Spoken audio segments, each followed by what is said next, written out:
Indonesia saat ini meniscayakan daya rekat yang kuat untuk merajut persatuan. Hal itu disampaikan Ketua Umum Pimpinan Pusat Muhammadiyah, Profesor Dr. Haidar Nasir MSI dalam orasinya saat memperingati Hari Sumpah Pemuda pada 28 Oktober 2022 yang berlangsung di Dom UMM.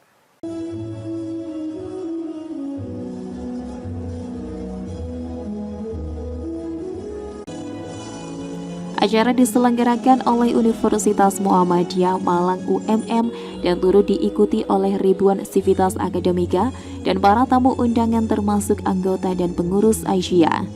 Dalam orasinya yang disiarkan langsung oleh channel UMM TV dan TV nasional tersebut, Haidar mengatakan bahwa di tubuh bangsa Indonesia saat ini muncul virus pembelahan yang mengarah pada perpecahan karena perbedaan pilihan politik yang kontradiktif.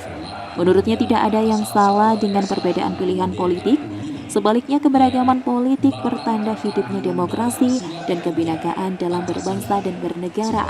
Menurut Haidar, perbedaan politik menjadi masalah jika disertai dengan sikap zero sum game atau pemutlakan menang kalah, sehingga lahir sikap politik yang keras dan ekstrim, pemenang merasa dikdaya, sementara yang kalah menyimpan dendam membara.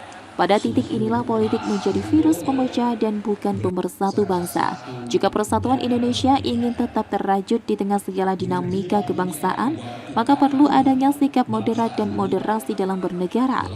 Bukan hanya oleh satu pihak saja, tapi juga oleh seluruh warga dan golongan. Politik harus menjadi pilar persatuan, bukan malah menjadi faktor pemecah belah.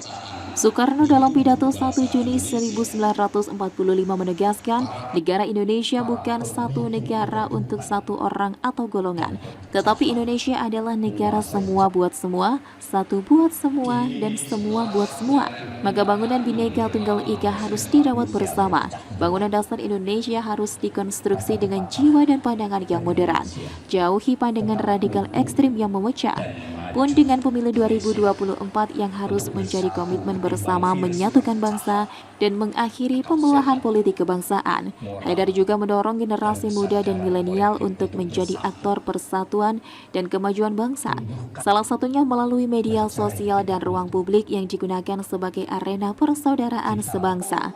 Berupaya menumbuhkan pola pikir, sikap dan tindakan bahwa meskipun memiliki latar belakang berbeda, namun bersaudara, sehingga mampu hidup bersama secara harmoni, damai, toleran, dan berkemajuan. Haidar menegaskan berbekal persatuan yang kokoh dan otentik, maka Indonesia akan mampu menjadi negara dan bangsa berkemajuan. Ini juga menjadi tonggak utama untuk hidup setara dengan bangsa lain di panggung dunia. Haidar juga optimis bahwa potensi Indonesia untuk bersatu sangatlah besar ketimbang virus perpecahan. Hal itu tak lepas dari masih hidupnya akal sehat, moral, dan kesadaran bersama untuk bersatu. Pada kesempatan yang sama, Rektor UMM Dr. Fauzan MPD mengatakan persatuan bangsa akan membawa Indonesia menuju zaman keemasan di tahun 2045. Namun untuk mendapatkan hasil terbaik, perlu adanya usaha-usaha yang dikembangkan sejak dini. Harus ada reformasi mental di masyarakat, seperti cara berpikir, bertutur kata yang baik, serta mengembangkan sifat inklusivitas. Turut menyampaikan orasi dua mahasiswa UMM yakni Mutia Maharani dan Rezatullah dalam agenda itu. Mutia yang berasal dari Maluku mengajak pemuda untuk berkontribusi, terlibat dalam proses pembangunan di berbagai aspek, berkomitmen menjadi teladan kejujuran, keadilan, kecerdasan, keanggunan moral, serta generasi yang gemilang. Sementara Reza menegaskan jika dulu pahlawan berjuang untuk kemerdekaan, maka sekarang pemuda harus bangkit membangun peradaban. Jika Sumpah Pemuda dideklarasikan karena perlunya persatuan, maka pemuda mengisinya dengan kegotong royongan, perdamaian, dan keadilan. Dari Kota Malang, Saiful Akbar ATV melaporkan. Dan maju Indonesia untuk bersatu.